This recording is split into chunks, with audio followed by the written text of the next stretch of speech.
So very excited that you're all here. And I want to just start off by saying hello, that I am, as you know, your Illinois State Comptroller, Susana Mendoza.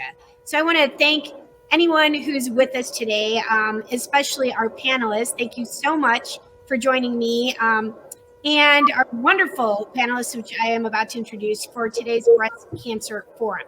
I am going to ask everyone who's on, if you could put yourselves on mute, please, so that we don't have background noise going on. That would certainly be great, if you wouldn't mind.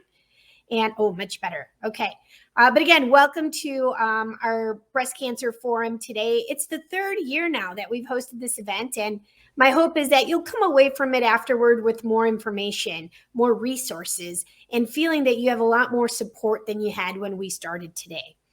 I'd like to thank my fellow panelists for being here today, including Dr. Sandy Goldberg from A Silver Lining Foundation, Pattie Cagney Sheehan. We're very excited to have Pattie on today. She's a certified mastectomy fitter, owner of Second Act Cancer Recovery Boutique. And the one and only, of course, ever fabulous Roz Varon, traffic anchor at ABC7 News in Chicago. These women are all amazing superstars, in my opinion. I just love and admire my now dear friend, Dr. Sandy Goldberg, for all that she's done to save countless lives of women who, like her, are now breast cancer survivors. And Roz Varon's story of survival is so inspiring and has helped other women face their diagnosis with relentless determination to conquer cancer. They are really two of my huge sheroes. And a very special thank you to my friend Maria Castro from Comcast for moderating today's event. She's going to keep it fun and interesting and on point. And I know we've heard this time and again, but it bears repeating here. We live in challenging, stressful, and unprecedented times. COVID-19 has tested us in ways that we never imagined. I'd like you to think about this. We're now in month 19 of social distancing, wearing face coverings, not seeing our friends and loved ones to the extent that we'd like to, and trying to understand a deadly virus that we've never seen before. Unfortunately, there is no end in sight to what has become our so-called new normal. I know many of you think it's scary out there these days, but please know that you are not alone. I'm right there with you. I live in a multi-generational household that includes me, my husband, our young son, he's 8 years old and very precocious, my 86-year-old diabetic mother, and my older brother Joaquin, a Chicago police detective sergeant who was nearly killed by COVID in the months before vaccines were available. I've essentially become his primary caregiver as he recovers. So believe me when I tell you that we take COVID-19 and the advice of medical experts very seriously in my household. Now, there's one thing I can't stress enough to you today. Unless you're feeling sick, do not put off getting your annual mammogram, especially if you are a woman of color. Your life and your health are too important to delay this important screening. We know that too many Black and Latina women die of breast cancer because they don't receive screenings or get screened too late. Don't let this be you.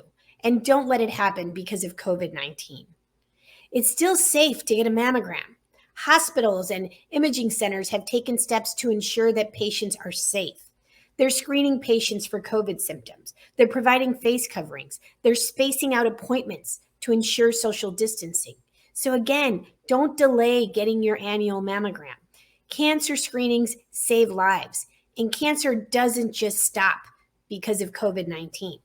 I'm sure we're going to hear from some of our expert panelists the ramifications of how COVID-19 and the delay in getting these type of annual exams really intersected in a very negative way for people who may have not been able to go because of the restrictions placed on attending hospitals to get screenings.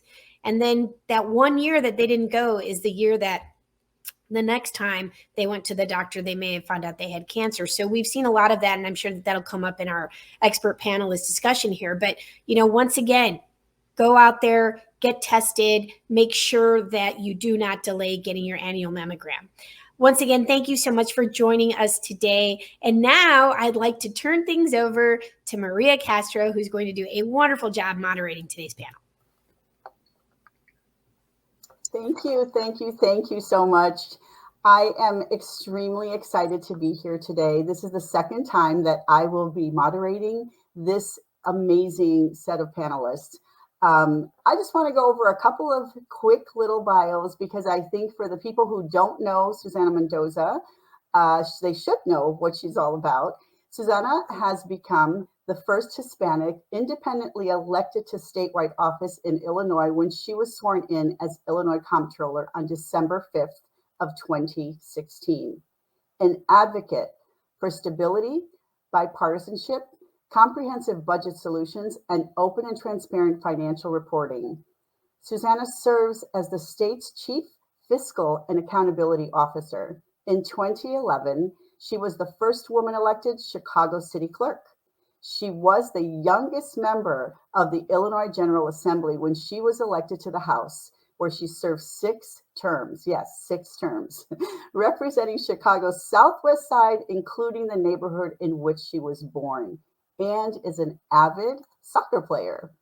So that is our own comptroller's bio, and we are so excited to obviously have her hosting this wonderful panel every year for the past 3 years to help women and men who may be having so many questions about breast cancer and how they can get some help.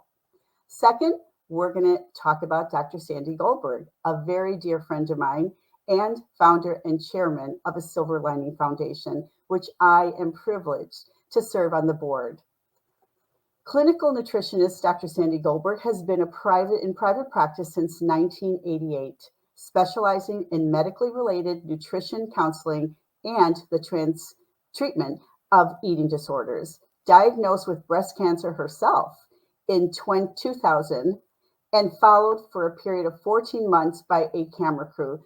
One woman's story, an intimate and groundbreaking story of her struggle, won a 2002 Emmy. Yay for Dr. Sandy. Recently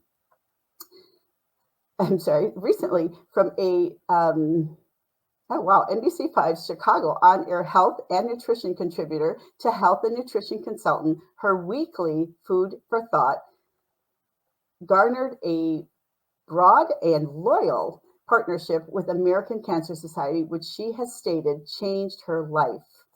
In 2002, her concern for the medically underserved led her to found a Silver Lining Foundation along with her incredible husband, Greg. Dr. Sandy has started a fantastic and amazing Buy a Mama Mammogram program that has received the most attention. Premiered at the Foundation's 2005 gala, funds raised at the gala provided information about access to cost-free mammograms and diagnostic evaluation, including breast MRI and biopsy, to over 25,000 uninsured and underinsured Chicago area women and men at 15 partner hospitals in the greater Chicagoland, Elgin and Rockford.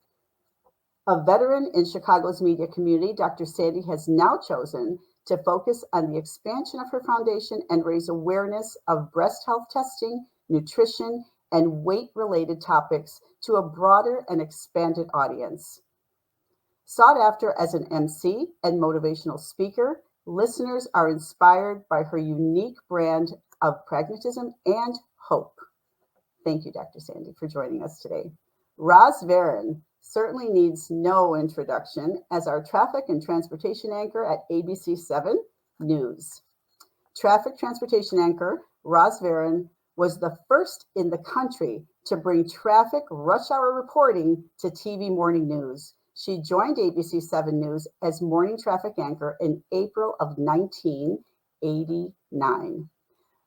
Varon not only updates Chicagoans on snarls and traffic times, but she also provides extensive coverage of the transportation beat. Roz has won multiple Emmy Awards in traffic reporting, specialty programming, spot news, and features. Also, she has been honored with several Peter Langer Awards, including one for her Weekender series, lots to see on Roz, weekly roundup of Metro Chicago events. The Girl Scouts recognized her as a role model with their Girl Scouts of the USA Thanks Badge. Additionally, she won the Illinois Broadcasters Association's A Silver Home Award for the breast cancer special, Faces of Inspiration. Roz is amazing, amazing, amazing. Since 2010, Roz has served on the board of governors, for the Chicago Midwest chapter of the National Academy of Television Arts and Science, and is currently a member of the Columbia Alumni Association and Network National Alumni Board. She received her BA in Broadcast Communications from Columbia College and resides in the western suburbs of Chicago with her husband, daughter, 2 dogs, and a cat. Welcome, Roz, and thank you for joining us once again. Pattie, Cagney, Sheehan. Parents and stepfather all died of cancer. In 2008, she left a 25-year career in marketing and advertising to open Second Act, a cancer recovery boutique accredited by the American Board of Certification of Orthotics and Prosthetics in Pediatrics. A BOC certified mastectomy filter, Pattie belongs to the American Association of Breast Care Professionals, is essentially women and the Professional Women Club of Chicago. She was named Mastectomy Fitter of the Year in 2020 by Breast Cancer Wellness magazine. She is one of a handful of individuals in the Midwest trained to fit custom breast prosthesis. She is also trained to fit compression bras and sleeves to assist in the treatment of lymphedema, and fits wigs for patients experiencing chemotherapy-induced alopecia. She has received so many awards and recognitions and has spoken on so many panels and has emceed events as well. We welcome her for the first time to this panel and certainly look forward to all of the wisdom that she has to share with us. Welcome, Pattie, for the first time. We look forward to having you on.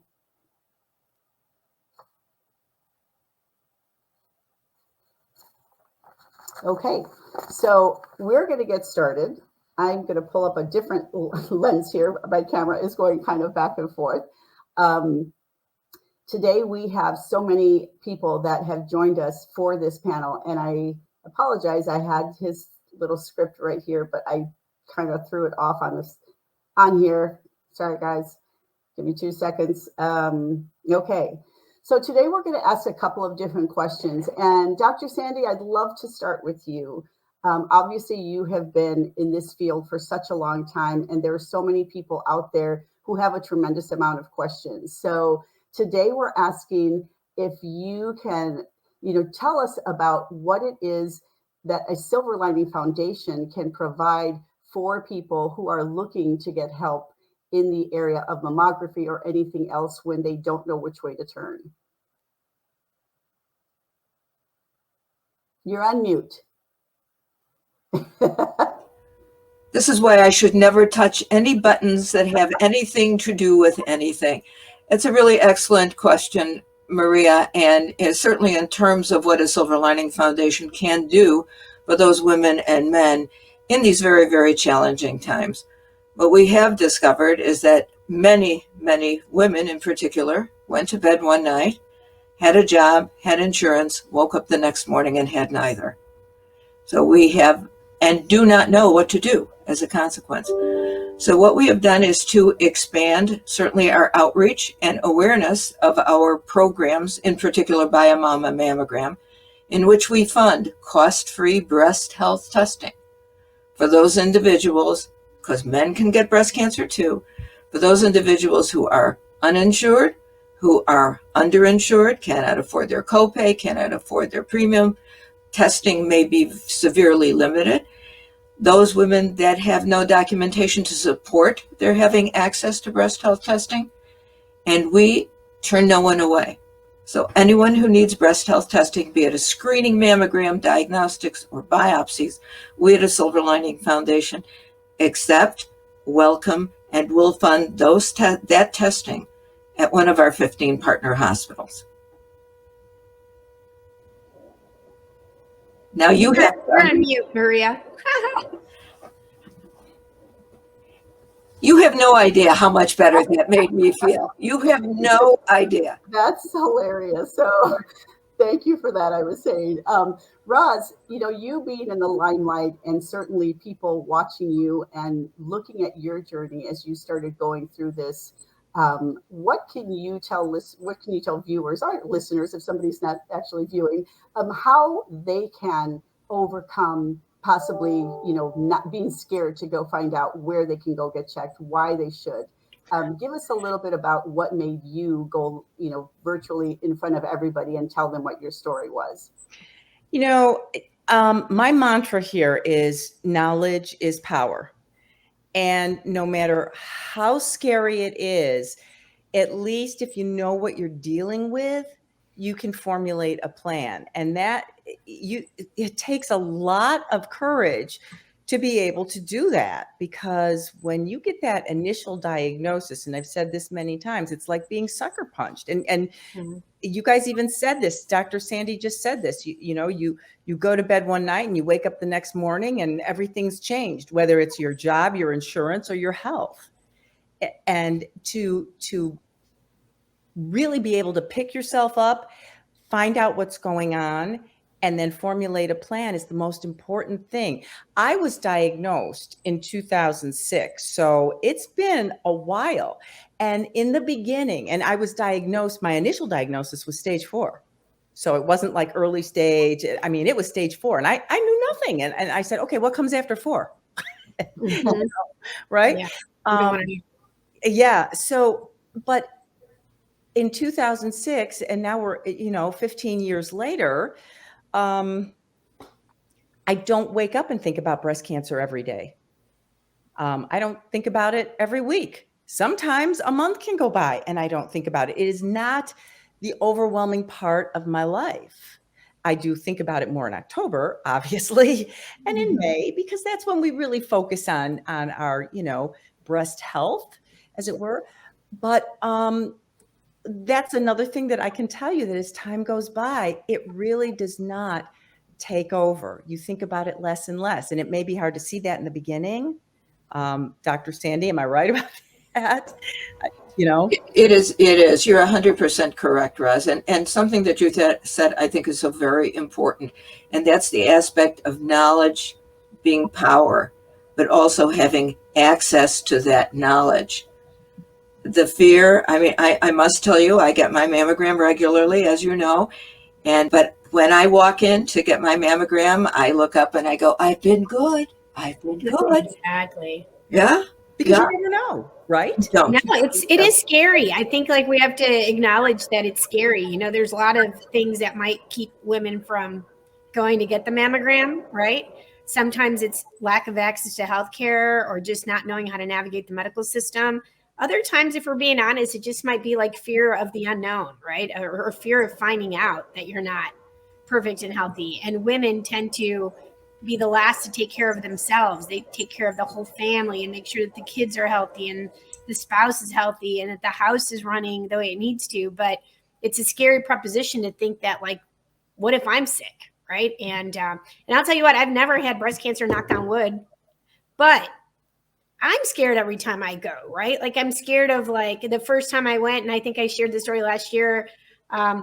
The first time that I had something come back that was scary, right? It was over Christmas Eve that I had to go in to get the second test because the first test did not come back to the liking of the doctors, right? And so I was freaking out, and it's the holidays, right? And what are you doing on Christmas Eve? Well, I'm going to get my second test, hoping that I don't have cancer. So there's lots of reasons. So Sandy, you're not the only one. You're saying I've been good. I say I've been good. Please don't let me find out what it's like to have to walk in your shoes, right? But I will tell you that you've been an inspiration for me, and certainly for all the other women who've ever heard both of you ladies speak as to your story, because it is such a story of survival and inspiration and determination and dignity and all those things, right? Bravery. I won't say fearlessness. Yeah. but Yeah, bravery sure. in the face of like probably the biggest fear of your life, right? So I would like Roz to say, Marie, I'm taking over here a little bit because I want you to share the story of when you found out and how that impacted Yeah. you, given that you had a little girl at the time. My daughter was 10 at the time, and we were on vacation. I had just been remarried for 1 year, and we were vacationing in Greece. Okay, we had saved up for this fabulous vacation. It was just my husband, my daughter, and I. And I was in the shower, and I felt this lump, not in my breast, but under my arm, which was even more scary because then it meant it had gone somewhere else. Right? At least I knew that much without even knowing. And this was like day 2 or 3 into this vacation. I'm like, I called my doctor right away, and they said, well, are you going to come home? What are you going to do? And I'm like, well, I'm here for a week. It's not going to make a difference in 1 week. So let me try and finish this vacation. And we did. It was rather challenging, as you can imagine. But as soon as I came home, I got in right away. And that entire week, I went in on a Monday. I was 1 month shy of having my annual mammogram. And they did the mammogram and they didn't see anything in my breast. They saw the lump under my arm. And they're like, okay, well, we're going to have to see what's going on here. So they did an ultrasound and they found the initial tumor site hiding underneath my nipple. And that's why it didn't show up on a mammogram, which is another thing that mammograms, as wonderful as they are, sometimes, as Comptroller Mendoza said, they might see something or not see something. You have to come back a second time. It's not always 100%. So they found the tumor, they biopsied it. I mean, this is like the next day and then the next day. And then they did a whole barrage of tests. They had to check my bones because it was already in my lymph nodes. So they had to check and see, and it ended up in my liver, which is why I was stage 4. I had breast cancer in my liver. It had metastasized there. That freaked me out. By that time, I could not go back to work. And I was going to work every day while I was finding all this out and didn't say anything except to my news director. I talked to her. She knew what was going on, but nobody else knew. And by the time Thursday came around and they said, yeah, you're stage 4, this is in your liver, I could not go back to work. I just couldn't keep it together. And I kicked it into high gear. And I was like, okay, I need to talk to doctors. I need to find out what's going on. I need to formulate a plan because I'm trying to raise a daughter. I just got married. I mean, it was just a swirl of emotions. And that's why I say that as frightening as it is, once you kind of say, okay, here's what I have. And then I started asking questions. As a reporter, that's what I do. I ask questions. And I learned a lot about something I thought I would never have to learn about. And we formulated a plan. And then I felt more in control. And, I'll never forget the time I was talking to my doctor at the time, because I actually switched oncologists. That's another thing. Second opinions, second opinion, third opinion. Doctors work for you. You don't work for them. Remember that. They are there to help you, because people get intimidated and think, oh, well, my doctor doesn't want me, or I shouldn't do this, or da, da, da, da. No. You need to advocate for yourself. That's the other thing. Okay. But I said, okay, I'm stage 4. This is horrible. Who's going to raise my daughter? Doctor said, you are. And that's really all it took. I just got chills telling that. I love that story. but it's true. And it was like a big kick in the butt. And it's like, okay, you have to do this now. So you put on your big girl pants and you formulate a plan and you do it and you take care of it. And my daughter just turned 26 Monday. Yep. Happy birthday to her. I saw it on Facebook. I was like, woo, I'm going to ask you about her. Yeah, thanks. So yeah, that's my story. story. So much for that, Roz. And we're going to switch gears to Pattie because she has so many great things to talk about today. So Pattie, this question is for you. When is the best time for someone who's having breast surgery to contact you? The sooner the better. As soon as they know they have a surgery date set, I encourage them to come in and see me. As everyone's been saying, it's new. It's something you don't know anything about. You have no idea what's coming. And I get women who, first of all, I like them to come in before their first appointment for their surgery, because when they have surgery, they'll have drains. There are garments that will handle that for them. I also take that opportunity to show them what a breast prosthesis is, what a pocketed bra is, how do you wear it, the fact that there are swimsuits and tank tops and all kinds of clothes that can handle a prosthesis. Because a lot of women think if I have my breast removed, I either have to have plastic surgery and have it reconstructed, or I'm going to have to put a sock in my bra. And they don't understand that there is another option, and it is to wear an external breast prosthesis that fits very nicely into a pocket. And when it's properly fitted, nobody even knows you're wearing it. And the important thing here is some women either don't want to or cannot have additional surgeries. So reconstruction is not an option for them. And they're panicked, wondering what they're going to do. So it really helps them to know the lay of the land before they go in for their surgery. And I always tell them, whatever you decide is what's right for you. And if you do reconstruction, great. And even if you run into problems with reconstruction, there are things we can do to help you. And so it really puts them at ease to understand that it's not either or. Either I have reconstruction or I have nothing. There are lots of other options. And I like them to know that going into surgery so they can make decisions that work for them medically, mentally, emotionally, and not worrying about the cosmetic side of it. And the reason insurance pays for these items is because it is medically necessary for balance and posture, to be sure that you have two breasts that are similarly weighted, that have similar shape. Otherwise, it completely throws you off in terms of your alignment and your shoulders and your back. So this is not just how am I going to look? Right. This is how are you going to live your life in a healthy way? Wonderful. There's a part 2 to that I'd like to ask you, just because you're so new to this panel, and I think that the information is so critical. Do you only see women who are recently diagnosed, or can someone who is a long-term survivor also benefit from what you offer? It can be both. The people who are recently diagnosed are the ones who are usually more nervous and have more questions and are worried about what's going to happen with their life going forward. But I also see women who have been diagnosed and treated, and maybe it's been 5 years or 10 years or 20 years, because this is something that if you do not have reconstruction, you're going to wear for the rest of your life. And it does not make a difference in terms of insurance. You can get reconstruction and you can wear a prosthesis if one or the other is your choice.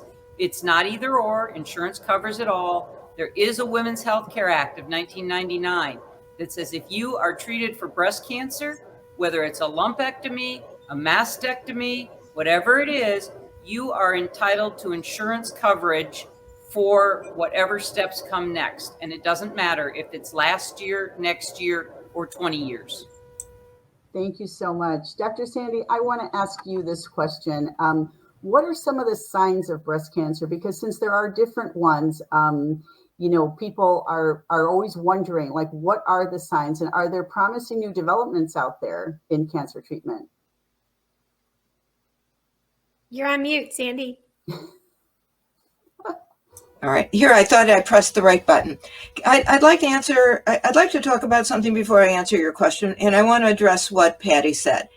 I'm one of those women who was diagnosed, and I was diagnosed in 2000, and I had a heck of a time finding a prosthesis. I was left with half a breast, or part of a breast. Remember how technology has changed over the course of the 20 plus years. So at that time, that was not that unusual to do. When you're left with part, what do you do? How do you handle it? That was a sock forever.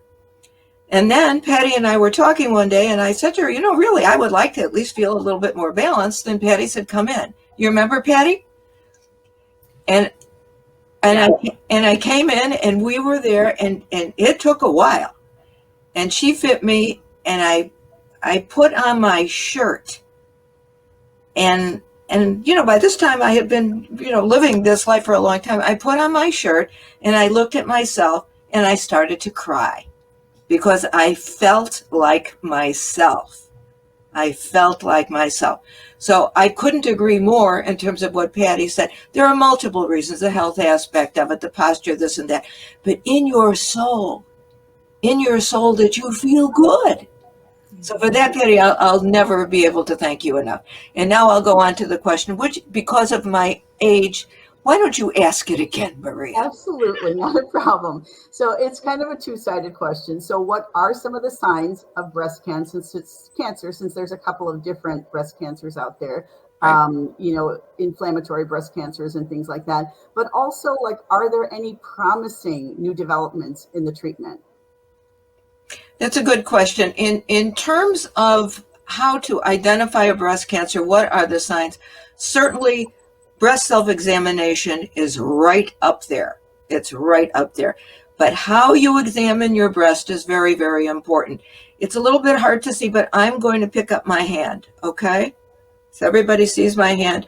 How do we examine our breast? I'm obviously directionally challenged. Usually we will do it with the pads of our fingers, right? We're looking at the pads of our fingers when we're touching. Adjust your hand with the tips of your fingers. You will be able to feel the difference better if there is a change. Roz will say something, she was washing herself. She felt something different. You know your body better than anybody else. That's number one. Number two, do you feel any difference in your breast tissue? Does it look different? Does it seem a little bit dimpled? Has the color changed? Look at yourself in the mirror. Bend over. That's very important. You can see the differences in the tissue as your breasts are going away from your body, as they're coming down from your body. Is the temperature of one breast different than another? Those are things that right across the board that one can take a look at. And then, of course, if any of them are there, please, please reach out. Please, please get your testing. In terms of what is going on now, in terms of forward movement, in terms of diagnosis, the difference in diagnosis of breast cancer now is significantly different than it was even 5 years ago. And why is that? Enhanced technology. What we can see now, what can be seen now, as opposed to 5 years ago, it is the difference between day and night. When I get my mammograms, I ask them side by side from when I was diagnosed to my current test. From 20 years ago, it looks like they're looking at my breast through Vaseline. And now you really can see. Ask questions. That's most important in terms of movement, of forward movement. Make sure you ask questions. They say your mammogram is fine. That's wonderful. It still feels, I'm a little nervous. You must go someplace for your testing in which they are going to listen to you. And as Roz says, it's your voice that's going to move you forward. It's the enhanced testing. Certainly there's a lot of genomic studies that are going on now. I think that's very, very important. But I also think, and you might think that this is strange, even if one has been diagnosed, talk to people who are in a similar circumstance. Yeah. Talk to them. See what they had to say. See what they went through. Maybe they did something or said something that you did not do. And that will cause you to re-examine. But I also would ask questions when I'm going in for testing. What kind of equipment do you have? Is it the most up-to-date? Is it digital? Is it analog? Where are the people being trained? Are the people certified in terms of doing the most updated testing? Who is going to read my mammogram? These are questions that one might not think about, but are as important, if not more so, than the test itself, because the person looking at it has to know what they're looking at. And again, Can I add something here real quick?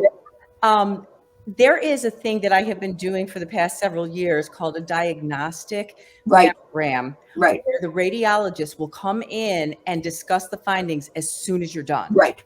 So you don't go home and you're nervous and you're like, when am I going to find out? What's going to happen? I mean, if you can request that, if your provider has that, I strongly recommend it because it really reduces anxiety. So it's a diagnostic mammogram, is right. that Roz? Right. Is that covered by typical insurances, or is that for high risk people? It depends. It depends. That's why I say you have to ask. You Yeah. do. But one thing, and in terms of the, the way in which breast testing is looked at and generally performed, there's first the screening mammogram. That's sort of the walk in the door. Everybody gets one. Then if there are some anomalies that are perceived, then there's a diagnostic. Then there's an ultrasound. Then there's an MRI. Then there are different kinds of biopsies that are involved. But the one thing I will say that I'm very, very proud of what we do at a Silver Lining Foundation with all of our 15 hospitals, if an anomaly is seen, the diagnostic is done immediately. And Roz is so right where that's concerned. Because who wants to go home and be thinking, do I have to get insurance? Who's going to take care of my children? Can I go to work? How am I going to afford this? And again, the aspect of why we feel so strongly the way we do at a Silver Lining Foundation, okay, you may have insurance, it won't cover a biopsy. You have all these tests that points to something being an issue, won't cover a biopsy. Reach out and ask for help. That's the most important tool that anyone has in terms of identifying and conquering.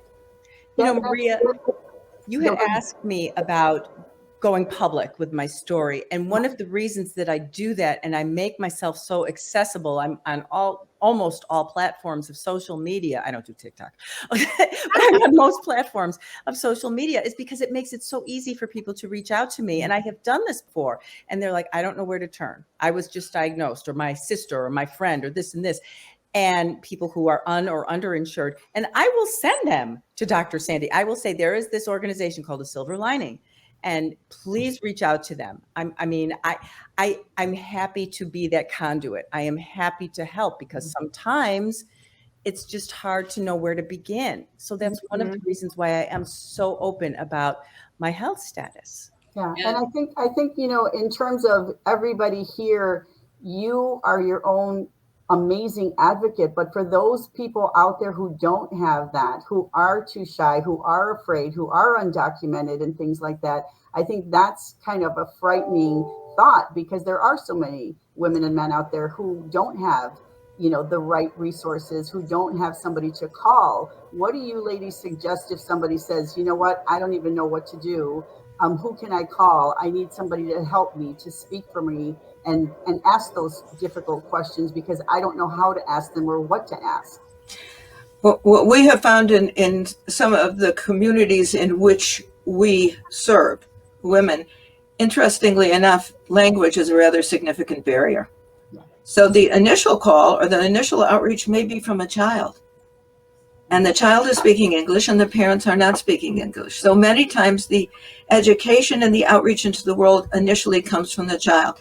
What we have also at a Silver Lining Foundation is relationships with organizations, federally qualified healthcare centers, clinics, where women will go with comfort because it is within their community. As we see, I don't know how, 60% of the women that we treat are Spanish speaking, as an example. Now we're getting a higher amount of women from Eastern Europe. We're getting from women from India, wherever, but you want to talk to people where you're comfortable. So many times we'll have a child or someone call and say, my mother, this and that, and we can refer them, certainly in institutions that speak the language. But more importantly, or as importantly, is to provide a list of organizations in their communities in which there is that comfort level. We call what we do, particularly in the Spanish-speaking community, quite frankly, we call it our word of mouth golden apple. Because one person talks to another, who talks to another, who talks to another, and then they reach out, can you help me? Because there's no fear that someone's going to be turned into the authorities. Right. And I think that's the basic fear of many, many immigrant women. Absolutely. 100%. And I want to add to that another resource, besides the amazing work that Dr. Sandy Goldberg does with her foundation, is that the state of Illinois actually funds breast and cervical cancer screenings for people who traditionally wouldn't be able to afford to do them on their own. And there's no limitations, like the documentation status, like whether you're here legally or not, is irrelevant. So if you're a person who doesn't have insurance, you're a person who, traditionally would not be able to pay for that type of a screening, the state of Illinois does offer free breast and cervical cancer screenings. And the really important part is it's not just the screening that they offer for free, but if you are found to have actually, come down with cancer, they will pay, the state will cover the cost of your treatment. So it's an incredibly wonderful program that the legislature started, I want to say maybe around 2000 or 2002. Right. Unfortunately, during the budget impasse, it got taken away, but then it's reinstated now. So, that program is alive and well, and people in your local community, call your state representative. They should have all the information at a moment's notice. Call your state senator. So if you live in a Hispanic community, I guarantee you that your state senator, your state representative speak your language, have staff that do, and can navigate you through those waters, because it's scary. You don't know where to even start. But there are these programs that the state is funding for good reason, and we'd love to be able to catch that cancer on the very early stages versus where you can still, have a very long and productive life and move on and take care of your family than when it might be too late. So, please take advantage of the resources that your tax dollars are helping to pay for every single day. And Illinois Medicaid also pays for all of the post-surgery items that I've been talking about, the bras, the prostheses. So just because people say, I have a medical card, I'm sure they don't cover it. Yes, Illinois Medicaid does cover it, as well as Medicare and private insurance. It's interesting that you bring that up, and please tell me that you can hear me and I don't have to press a button again. Is the fact that the state through their Illinois Breast and Cervical Cancer Program, where we have been very fortunate, is that we fund all the testing. What happens if somebody is diagnosed? We have organizations that work with us, but the Illinois Breast and Cervical Cancer Program has never said no to any woman that we have sent that needed cost-free surgery, cost-free treatment. And this is the concept of a partnership. This is the concept that, our ladies know, and that's what you're talking about, Comptroller. Ladies know, all of us have their back where this is concerned. Yeah. We fought hard. When I was in the legislature as a state rep, that was a program that we championed very hard because we understood how important it was for everyone to have access. So many people in our state are uninsured, and certainly we're at that time. And so as you have these immigrant communities that are, I believe, adding a ton of value to our state and who are very hardworking by nature. And, the last thing they have time for is to take care of themselves and their health. Well, we need to make sure that we're looking out for those women and give them an opportunity to, at the very least, get these tests done. And God forbid they come back with the negative diagnosis, that the state will be there to help them get through it. And I also think in terms of the next step, and it's something that you were talking about, Pattie, is post-surgery, pre-surgery. Post-surgery is again, how is somebody going to feel about themselves? Yeah. What can be done? Right. It makes such a difference, especially the women who are going back to work or just going out in the world in general. And Roz mentioned, and then you cry. Well, we see a lot of tears, but it's hopefully a lot of it is joy, because they look at themselves and it's like magic. I mean, they walk in bent over and kind of shy with their head down. They walk out with their shoulders back, their head up, saying, this changed my life.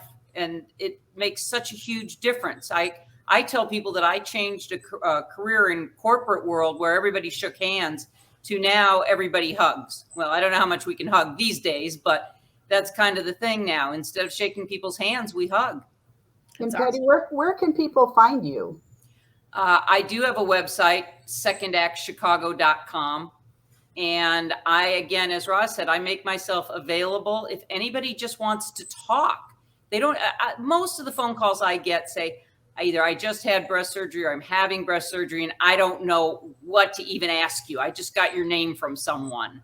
So you can email me at Pattie, Pattie, at secondactchicago.com. You can go to the website. You can call 773-525-2ACT, which is 525-2228. Any of those ways, Facebook, we're out there. So don't be afraid to call and just ask questions. Pattie, that's second spelled out, right? Yes, SECONDACT Chicago.com. Awesome. Roz, I have a quick question for you. When you were diagnosed, how did you find support? Mind, body, spirit? Was it physical therapy? What was your journey like? What did you do? You know, it's really interesting you should ask that, because I was just going to pop in and say, there's something else I want to add.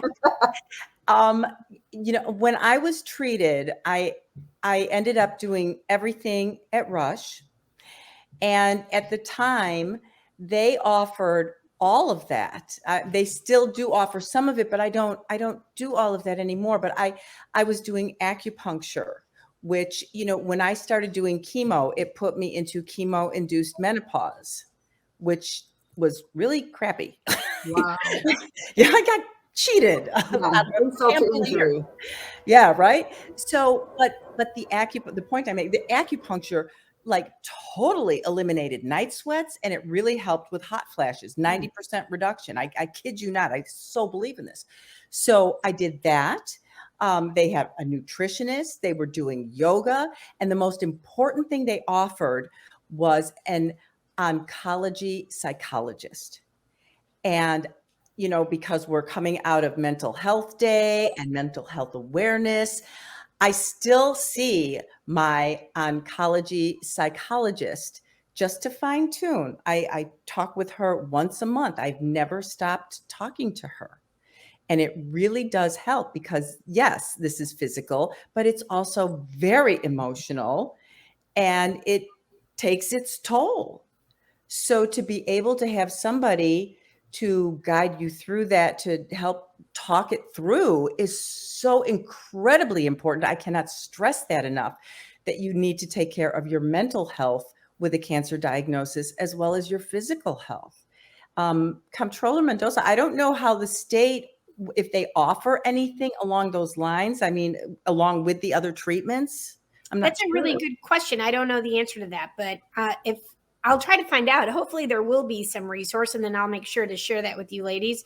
But if not, then there should be, because, you know, I think a lot of times we think about, and this is always the issue that we talk about when we talk about mental health, right? That, you know, when somebody has a broken bone, everyone in their universe will be like, you got to go to the hospital and get that arm set, right? You broke your arm. Everyone says you have to. You'd be thought of as like just not okay mentally if you chose to just walk around with a broken arm without a cast, right? Somebody would say there's something wrong with you. Yet when there's actually something broken in your head, right, in your brain, something's not working correctly, there's this massive taboo about going and seeking help. And we should treat mental health in the same way as we would any physical injury. It's an injury in your brain, or it's a chemical imbalance, or, you know, whatever the different diagnoses may be. But if we don't actually feel that we can treat something that's going wrong with us emotionally the very same way, with the very same confidence that we would a broken leg or a broken arm, then we're going to continue to have so many people who are scared to actually take care of their mental health. And definitely we don't put the resources into providing mental health services that we do into like everyday broken bones, or, you know, a heart attack, or things that are visible and that everybody seems to understand. And so that is a debate that we're constantly having as to, I am a believer that we need to invest way more money into mental health services. But, you know, what happens when city budgets get cut? You're seeing slashes in mental health, which is the last place that we should be slashing, because who are the people that are getting arrested in large part for petty crimes? It's people who should not be in jail. It's people who should be getting mental health services and treatment. Absolutely. And Dr. Sandy, we're almost up in time, but I really wanted you to kind of close us out and tell us, number one, you know, who's really at high risk for, you know, getting breast cancer, and number two, certainly, you know, when you've been diagnosed, what should you do? So, you know, who's at risk, and how can we make sure that people watching are understanding what they should be looking for, where they should be going? You know, what's the age? What are we seeing out there? When you talk about who can be diagnosed with breast cancer, I think all of us can look in the mirror. Yeah. There are certain aspects of diagnosis that we must take a look at. Number one is age. I remember years ago, one time I was at the anchor desk and the weather person was in her 20s and the anchor desk was in her early 40s. And then there was grandma here. And our weather person, the likelihood of her being diagnosed with breast cancer at that time was 1 in 2,500. The one of our anchor was roughly 1 in 300. And grandma here, it's 1 in 8. Wow. So right there, your age is against you. Behavior, very important. If you drink, preferably don't. If you smoke, definitely don't. Make sure you watch your diet. Make sure you watch every component of your diet, how you're eating. Make sure you get enough fluid. Make sure you get some exercise. Do all of those things. That will help you. What you can't help is your family history. Frankly, if you think about it, you can't help your gene pool. What you can do is work toward preventing as best you can, lowering the incidence of it. So from those standpoints, from a personal, and obviously get tested, obviously get tested. But the issue around, and again, the second question was more of a panoramic one that you had, was it not, Maria? Yes. Yeah. All right. I think that one of the reasons that all of us do what we're doing today is because we have a vested interest, not only in ourselves, but in those people that we care about and those people that we maybe haven't even met. I know Roz and I have talked over and over again that this is a club that we joined that we never wanted to join. Exactly. Yet the first time Roz and I met each other, what did we do? We reached out and we touched each other. We remember that, Roz? We touched each other. And that is all the way across the board because it is that club. It is that club that what I can tell people, get tested.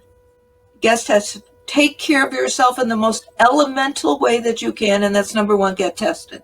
You can't afford it, call us.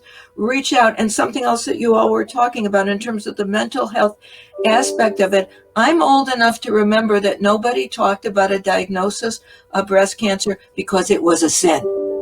It was a sin. It was in Yiddish, we call it a shanda. You did not talk about it. Now look how far we have come.